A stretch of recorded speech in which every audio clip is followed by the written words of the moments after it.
toujours un instrument désagréable. Il marche là ou pas? Oui. Là, on vous entend. Bon. Alors, je vais faire une introduction très claire, j'espère. Et après ça, vous avez l'exemplier qui citation. Donc, si, comme il est probable, la pause post-prandiale conduise à un endormissement, vous vous réveillerez au moins avec la trace écrite des citations de Marie. Et puis surtout, je vais essayer de ne pas dépasser mon temps et de ne pas accroître la réputation des Français qui dépassent le temps. Je suis sous contrôle. De toute façon, Madame la Présidente, je vous ai donné toute l'attitude pour m'interrompre. Donc je viens du XVIIe siècle, ma connaissance de Marie de l'Incarnation est relativement récente et je vais la prendre justement dans une visée un peu comparatiste, en espérant ne pas dire d'erreur ou d'approximation. Vous en jugerez. Alors, comme tous les mystiques, Marie s'intéresse à la structure de l'âme, à son anatomie, pour reprendre le titre de l'ouvrage de Nino Bergamo. On peut dire que depuis l'image célèbre de l'attelage platonicien, les penseurs ont cherché à représenter le monde intérieur de l'homme. Les pères ne font pas exception et Augustin fait figure ici de référence, ayant œuvré dans une double direction. Une perspective expérimentale et synthétique dans le récit des Confessions et une perspective détaillée et plus théorique dans le grand traité du De Trinitate. À sa suite, alors ça c'est une hypothèse que je vous propose, il me semble que les spirituels vont choisir l'une ou l'autre voie. Un Bernard de Clairvaux est davantage représentant de la première optique, c'est-à-dire l'optique qui va développer un espace intérieur sans distinction, quand un Bonaventure ou une Thérèse d'Avila sont des exemples emblématiques de la seconde perspective que j'appellerais celle de l'architecture intérieure qui détaille les puissances de l'âme et a comme ligne de fond l'image du château du palais intérieur.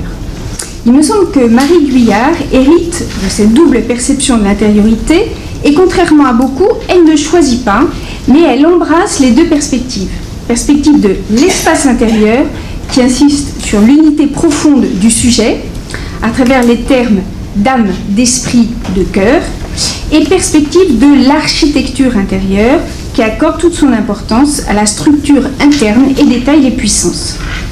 Et ça, c'est le premier point. Le second point que je voudrais aborder, c'est, pour elle, il n'y a pas d'opposition entre espace et architecture intérieure.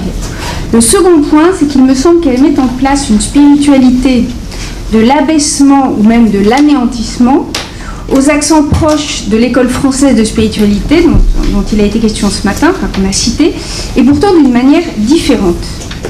Et enfin, ce sera mon troisième point, il me semble que cette intériorité est auréolée de lumière, très loin du gouffre pascalien, même si Pascal, c'est pas que le gouffre, mais là, on ne va pas rentrer dans des distinguos, mais disons, loin du gouffre pascalien, et loin surtout du monde intérieur compliqué et retors des moralistes qui occupent en gros la seconde moitié du siècle. N'oublions pas que le XVIIe, vous avez le siècle Louis XIII, le siècle Louis XIV, et ce qui m'intéresse, c'est aussi le passage entre les spirituels et les moralistes. Il me semble que là, on a un contraste assez puissant. Et de fait, quand on explore le fond de l'âme chez Marie, très souvent la citation qui réapparaît, c'est le fond, cet espace de rencontre où Dieu, lui, au fond de l'âme. Et je me disais que voilà, c'est ça, j'aimerais travailler sur la lumière. Je lis suffisamment d'apprentis romans de mes étudiants extrêmement noirs pour me dire que non, moi, je vais décider d'essayer d'aller travailler sur des auteurs lumineux. Et donc, mon premier point, ce sera unité et distinction. Le second, ce sera abaissement et exaltation. Et le troisième, conformément à la tradition, ce sera une intériorité de lumière. Donc, vous avez les citations, je ne les prendrai peut-être pas toutes, et surtout, je ne vais pas les lire pour gagner du temps. Alors, donc, Marie, premier point, développe une représentation de l'âme qui insiste sur l'unité. L'expression fond de l'âme, courante chez les mystiques, définit en général l'unité de l'âme intuitivement à travers l'expérience passive de l'unité de l'essence divine. Et dans les deux relations, il me semble que Marie utilise indifféremment âme, esprit, cœur, pour renvoyer à un espace non différencié et dont la marque est d'être le lieu de Dieu. C'est la première citation que vous avez sous les yeux. Je tenais dans mon cœur, je voyais en esprit, mon âme était insatiable. Ce qui est remarquable, outre l'unité très forte de l'âme, c'est l'ambivalence qui existe pour elle entre l'esprit et le cœur, qui est en revanche un point de rupture avec l'anthropologie des moralistes.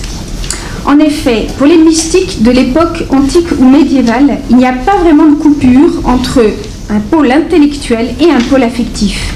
Ou s'il existe, c'est ça qui me semble important, les termes d'esprit et de cœur, même chez Pascal, recouvrent des réalités assez larges pour les englober, sans que puisse s'instaurer un combat à l'intérieur de l'âme entre connaissance et amour. Le XVIIe a souvent été appelé le siècle de la raison. Pourtant, c'est un siècle qui accorde toute son importance au cœur. Je vous donne juste quelques citations que vous connaissez. Vous connaissez sans doute la phrase de François de Sales qui deviendra la devise épiscopale du cardinal Newman, hein, « Dieu est Dieu du cœur humain ». Marie affirme dans ses écrits « Ô Dieu de mon cœur », et puis on connaît la citation de Pascal, « Dieu sensible au cœur, non à la raison ». Et puis à la fin du XVIIe, dans un contexte polémique, le théologien protestant Pierre Poiret édite un ensemble de textes spirituels intitulé « La théologie du cœur ». Donc on a l'impression que le XVIIe est largement autant le siècle du cœur que le siècle de la raison. Ce qui est intéressant, c'est qu'il me semble que dans un premier cas, le cœur est distingué pacifiquement de l'intelligence, mais qui va devenir petit à petit, dans la seconde moitié du siècle, le contrepoint de la raison. Et on va évoluer d'une délimitation stricte, la raison ne connaît pas, à une supériorité du cœur sur la raison pour d'autres. Et là, vous avez la question de Madame Guyon, quand le cœur est gagné, tout le reste se corrige aisément. Pour Marie de l'Incarnation, en revanche, son anthropologie est encore unifiée. Et le cœur désigne, comme dans toute la tradition augustinienne, qui vient en fait de la tradition biblique, le cœur désigne toute la personne et pas seulement le pôle affectif qui viendrait corriger ou contrecarrer l'intelligence. C'est une citation que vous avez sous les yeux. J'en étais convaincue, dans cette conviction, mon cœur était embrasé. Donc il me semble que ce qu'on peut remarquer, c'est que le cœur est utilisé de manière équivalente à celui d'âme ou d'esprit. Il y a quelques textes, me semble-t-il, dans lesquels Marie distingue, alors là, on pourrait la rapprocher de Thérèse d'Avila, âme et esprit, et elle reprend alors la division tripartite que l'on trouve chez Paul, corps, âme, esprit. Mais je dirais que c'est marginal. En revanche, dans cet espace intérieur unifié, il y a deux séparations qu'elle mentionne. D'une part, le fond de l'âme, qui peut désigner une partie et non plus le tout, et puis les deux parties de l'âme, partie intérieure, partie inférieure. Alors la question du fond de l'âme, une question qui m'est particulièrement chère et qui a été extrêmement travaillée dans l'histoire des mystiques. Mais elle m'intéresse pourquoi ? Parce qu'elle pose la question du lieu de l'expérience avec Dieu. Et là, il me semble que Marie évite, de manière, je pense, inconsciente, l'écueil de beaucoup de mystiques. L'écueil de beaucoup de mystiques, en tout cas dans la tradition dont a hérité la France au début du XVIIe, ce sont les mystiques qui sont peu ou prou disciples de la mystique dite essentialiste, écartienne, et qui tend à faire de l'étincelle de l'âme, de cette pointe de l'âme, quelque chose qui finalement est séparé du reste de l'âme et bascule, pour le dire de manière grossière, bascule dans la nature même de Dieu. Et donc ça finit par faire une mystique qui n'est plus une mystique de l'union mais de la fusion. Bon, c'est le grand écueil de la mystique dite abstraite ou mystique du Nord que François de Sales récuse ou mystique essentialiste. Alors il me semble que Marie, c'est très étonnant, elle a ce lexique et je dirais par... je ne sais pas si c'est par sensus fidei ou par sens théologique inné, il me semble qu'elle a des formulations qui restent parfaitement claires. Alors, le fond de l'âme chez elle le ramène toujours du côté du siège ou du cabinet. Je ne crois pas, mais là je parle sous l'autorité des spécialistes, je ne crois pas qu'elle utilise celui d'étincelle ou de sommet, comme si la dimension d'ascension spirituelle lui était moins familière que celle de descente en soi, ce qui est très augustinien.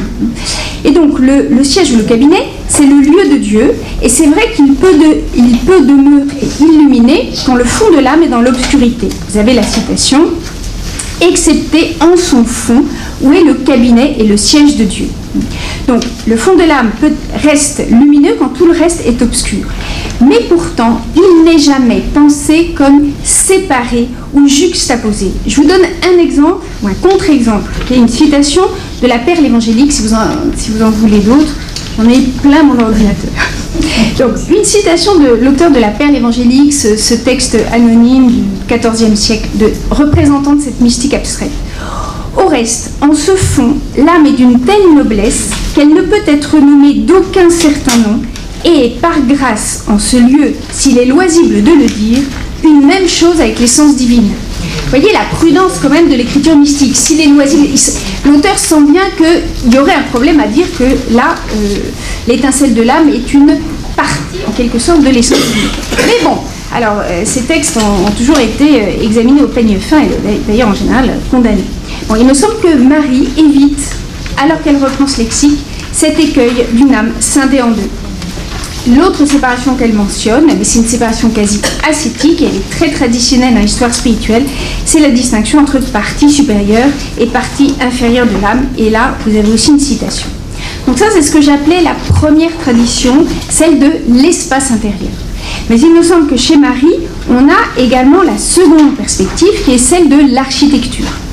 Bien avant les demeures de Thérèse d'Avila, les XIIe et XIIIe siècles voient se multiplier les symboles architecturaux des palais ou des temples pour décrire l'intérieur de l'âme humaine. Et donc elle n'est plus tant considérée dans son ensemble que dans ses parties. Et il s'agit à ce moment-là d'architecture en fait plus que d'anatomie, car le tout est pensé de manière architectonique. De ce point de vue-là, l'itinéraire de l'esprit vers Dieu de Bonaventure est évidemment emblématique. Alors Marie hérite aussi de cette présentation différenciée des puissances de l'âme, mais cela n'altère en rien son unité fondamentale, et elle fait le parallèle, et ça c'est absolument récurrent dans ses écrits, entre l'unité et l'altérité dans la Trinité et dans sa propre âme. Tout ainsi que la très sainte Trinité était trine en personne et une seule et divine essence, qu'aussi l'âme était trine en ses puissances et une en sa substance. En lisant ça, je me disais qu'on se serait évité beaucoup de querelles de mystique, et notamment celle qui va sonner pratiquement le glas de la mystique française, qui est la querelle entre Fénelon et Bossuet à la fin du XVIIe. Parce que cette question du combat des puissances entre elles est quasi infinie. Là, elle a pris une image, et donc qui est celle de la Trinité. Et puis elle va continuer, et elle va détailler de manière très classique les puissances de l'âme, intelligence, volonté, mémoire, qu'elle va rapporter à chacune des personnes de la Trinité. Comme elle recevait cette illumination, ensemble elle entendait et expérimentait, comme elle était créée à l'image de Dieu, que la mémoire avait rapport au Père, l'entendement au Fils, la volonté au Saint-Esprit. Là, c'est très, très augustinien. Et après, elle va rapporter les différentes opérations de l'esprit aussi à chaque personne. Ce qui me semble très intéressant, c'est qu'à ce moment-là, l'âme épouse en quelque sorte la réalité divine, faite d'unité d'altérité. C'est vrai que toute l'anthropologie chrétienne est structurée autour de Genèse 1,26, fait à l'image et à la ressemblance de Dieu. Là, il me semble qu'on a comme une deuxième clé pour l'anthropologie chrétienne, qui serait d'arriver à penser à la fois l'unité et la différence comme reflet de la Trinité. Alors en plus, je pense que ça peut s'expatrier, si je puis dire, dans la relation à autrui. On peut penser une union qui n'est ni fusion ni juxtaposition. Bon, ça c'était mon premier point. Mon second point, c'est celui de l'abaissement. Bon, quand on fait, comme disait quelqu'un ce matin, il y a certains textes, quand on fait avec les étudiants, on a l'impression qu'il faut distribuer des selles, tout le monde va tomber en pamoison, mais c'est horrible, tous ces mystiques qui veulent s'anéantir. C'est très clair, ils veulent s'anéantir, mais pour être, mais bon. Mais je pense qu'il y a plus qu'un jeu de mots. Alors, de même que chez elle, chez Marie, la distinction des puissances n'aboutit pas à un conflit, de même, semble-t-il, le profond abaissement ou anéantissement est compatible avec la plus grande exaltation, sans qu'il y ait contradiction, et l'un étant même la cause de l'autre. Alors, elle mesure l'écart qui la sépare de Dieu. Quand on vient de Pascal, évidemment, la citation m'a arrêtée. Dans les entretiens et dans les familiarités que j'ai avec lui, je reconnais ses grandeurs et ma bassesse et l'inégalité qui est entre lui et moi. Je ne sais pas si vous connaissez le lexique pascalien, vous vous souvenez, pour Pascal, la bassesse et la grandeur sont chez l'homme. Là, dans un premier temps, c'est distinguer, Dieu est grand et la créature humaine est basse. Mais ce qui m'intéresse ici, ce sont les causes de l'abaissement. Il me semble que pour Marie, il y a deux causes qui justifient, au sens qu'ils rendent juste et légitime, l'abaissement de l'homme ou de la femme, de la créature. Je ne rentre pas dans la question de l'écriture inclusive, même si en France c'est devenu un terrain extrêmement chaud. Bon, comme je suis une femme, je considère que tout m'est permis, et donc je vais parler de l'homme. Alors, les deux causes de l'abaissement. La première, c'est l'abaissement évidemment dû au péché. C'est étonnant, moi je ne vais pas reparler de la vision de sang, mais la vie mystique de Marie de l'Incarnation, me semble-t-il, est marquée du sceau de la révélation de ses péchés presque avant la vision de Dieu lui-même. Comme si le péché, la vision de ses péchés devait creuser la possibilité de la vision de Dieu. Et donc il y a une considération de ses péchés, d'ailleurs, qui est sans doute plus concret que de son péché, impressionnant. Et je vous ai quand même remis la citation de la vision de sang, et je me suis arrêtée à, évidemment, c'est ce qui consomme et anéantit l'âme. Donc il y a un sentiment d'anéantissement qui est lié au péché. Et puis j'en ai mis d'autres, et j'en aurai encore beaucoup d'autres. J'avais une lumière particulière qui me faisait voir le penchant effroyable que notre nature a au péché. C'est très important de souligner l'obscurité, parce qu'après la lumière arrivera évidemment par contraste. Je veux dire, c'est pas pas de la mystique soft, si vous me passez l'expression. Quelque chose finalement où tout est dans une espèce de gris, parce qu'il n'y a pas de sentiment, de péché. Elle est saisie de crainte et de tremblement. Entre Paul et Kierkegaard, on voit bien l'optique. Mais ce qui m'intéresse, c'est la citation suivante. En fait, il y a deux causes qui empêchent la lumière de Dieu d'éclairer l'âme. Et pour moi, c'est une citation qui me semble très importante. La première est la fausse lumière de notre esprit qui veut mêler du sien avec la lumière de Dieu. La seconde est l'affection déréglée des choses de la terre qui s'élève comme un nuage qui empêche qu'elle ne nous éclaire ou qu'elle ne nous dirige. Alors, le premier obstacle est une fausse lumière qui vient du moi, mais du moi non pas tant en tant qu'il est pécheur, mais en tant qu'il est créé. On est pratiquement ici dans une formulation qui va de l'Ecclésiaste à Jean de la Croix, juste pour dire que c'est une formulation très catholique, qui voit dans tout ce qui n'est pas Dieu, du non-Dieu, quelque chose qui pourrait limiter Dieu. Alors ça, c'est ce que j'appellerais un obstacle quasi métaphysique. Et puis, on a un obstacle beaucoup plus classique qui va être l'obstacle moral.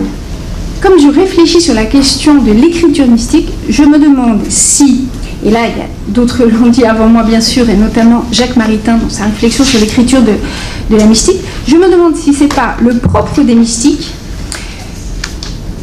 d'unir ces deux types d'obstacles et de dire finalement c'est l'effet qui m'intéresse, c'est-à-dire que ça me gêne dans ma vision de Dieu, que ce soit une limite métaphysique ou une limite morale. Je veux dire qu'aujourd'hui, on a tendance à mettre une énorme distance entre les deux. C'est pas de ma faute si je suis une créature humaine, ça c'est sûr. En revanche, mes péchés, c'est ma faute. Quoique finalement, on arrive presque aussi à dire que finalement, c'était pas de notre faute non plus. Bon. Mais en fait, ça, je crois que c'est une conception qui n'est pas mystique, pour le dire de manière prudente, et que les mystiques, eux, ont tendance à unir les deux. Pas forcément à mélanger, mais à unir les deux. Alors, l'obstacle moral, tout d'abord, comment est-ce qu'elle le traite? Eh bien, elle le traite d'une manière qui, là, est très proche des moralistes. C'est-à-dire qu'elle critique le moi qui apporte toujours, qui est source d'amour-propre. Là, il y a une citation, c'est incroyable, on dirait du La Rochefoucauld. On voit néanmoins qu'il y a toujours à détruire en nous un certain nous-mêmes qui est né avec nous et sans lequel nous serions déjà bien heureux en cette vie. Et cet amour de soi, voilà, il va faire le lit des moralistes jusqu'à un Fénelon qui voulait que l'homme ne soit pas conscient qu'il aime, parce que dès qu'on est conscient qu'on aime, en fait on s'aime soi-même. Et donc ça devient extrêmement compliqué, mais c'est ça le problème de la mystique fin de siècle. Donc ça c'est un obstacle moral, il faut se détacher du péché. Et puis en même temps, il y a un obstacle qui est quasi métaphysique, qui est lié au moi, non pas dans sa dimension de tourner vers le péché, mais de moi qui peut s'ériger en indépendant par rapport à Dieu. Alors on dirait, est-ce que ça, c'est pas une forme de péché? Bon. En tout cas, le terme qu'à ce moment-là, elle utilise, c'est plus le terme de péché, c'est celui de vide. Et vous avez une citation ici qui me semble aussi intéressante. On passe insensiblement du vide du péché au sentiment de néant proprement dit. Le divin Jésus ne remplit que les âmes vides. Vides d'elles-mêmes. Alors bien sûr, vide des plus petits péchés, etc. Mais avant, vide des recherches de la nature. Donc je crois que là, il y a une quête d'essayer de faire en sorte que le moi créé par Dieu soit au plus près du créé par Dieu. Et qu'au fond, il n'existe que posé dans l'existence par Dieu. Enfin, là, comme il y a des philosophes dans la salle, je sais bien que le terme d'existence est un terme difficile à manipuler, mais moi je l'utilise au sens le plus obvi. Dans ce genre de citation, le divin Jésus ne remplit que les âmes vides. Il est très difficile de ne pas penser au maître de l'école française de spiritualité qui dénonçait, sans doute le savez-vous, 3 types de néant. Le néant de péché, le néant ontologique et puis le néant de l'enfer. Je vous ai mis une citation. Le premier néant est le néant de l'être duquel nous avons été tirés et entre lequel et nous il n'y a qu'une paroi et encore n'est-elle que de fange. Le péché est un second néant et l'enfer est la consommation et l'établissement en ce néant misérable. Marie médite chronologiquement en premier sur ses péchés, puis elle s'arrête sur son vide intérieur et il me semble qu'elle retrouve alors des accents propres à Jean de la Croix qui opposent le rien et le tout. Et le rien et le tout, si ça c'est une ligne de fracture, enfin si ça c'est plutôt une caractéristique de l'écriture mystique, c'est bien parce que, comme l'Ecclésiaste, en gros, en dehors de Dieu, tout est vanité, mais vanité au sens de vacuité. En fait, seul Dieu est, et tout ce qui n'est pas Dieu n'est pas. Simplement parce que, mais alors métaphysiquement, ça ne peut pas se tenir, mais en même temps, quand on comprend que c'est un écrit spirituel ou mystique, on comprend bien la portée de cette signification. Ça veut dire que seul Dieu est l'être subsistant et finalement tout le reste, nous sommes de passage. Alors bon, nous sommes de passage pour l'éternité, mais enfin voilà, l'être de l'homme est dépendant. Alors je me trouvais si inutile et si vide de pouvoir faire aucun bien et au contraire si propre à tout mal qu'en effet je reconnus que je n'étais qu'un vrai rien. Bon, voilà, là on est vraiment dans l'écriture. Non, je ne le puis assez exprimer, ce recueillement intérieur me fit voir clairement mon néant. Mais ce néant, et c'est ça le propre des mystiques, est à l'origine de la dynamique de la vie spirituelle. Le néant est l'anéantissement est un passage en fait pour l'élévation. Et là vous avez des citations qui sont très connues. Elle est élevée à un très haut degré d'amour parce qu'elle s'est abaissée à un très profond degré d'humilité. Et je finis avec une citation qui est deux lignes après. Je me voyais dans la majesté comme un pur néant abîmé dans le tout, lequel néanmoins me montrait amoureusement que quoique je ne fusse rien, j'étais néanmoins toute propre pour lui qui est mon tout. C'est-à-dire qu'après, il y a une espèce de... Quelqu'un parlait ce matin aussi de liberté dans l'expression, qui est, voilà, cette espèce de... Comment dire, d'audace incroyable des mystiques qui se sentent finalement très près de Dieu après avoir dit qu'ils n'étaient rien. Et justement, c'est parce qu'ils ne sont rien qu'ils s'approchent du tout, si je puis dire, sans timidité ou sans pusillanimité. J'ai encore un troisième point.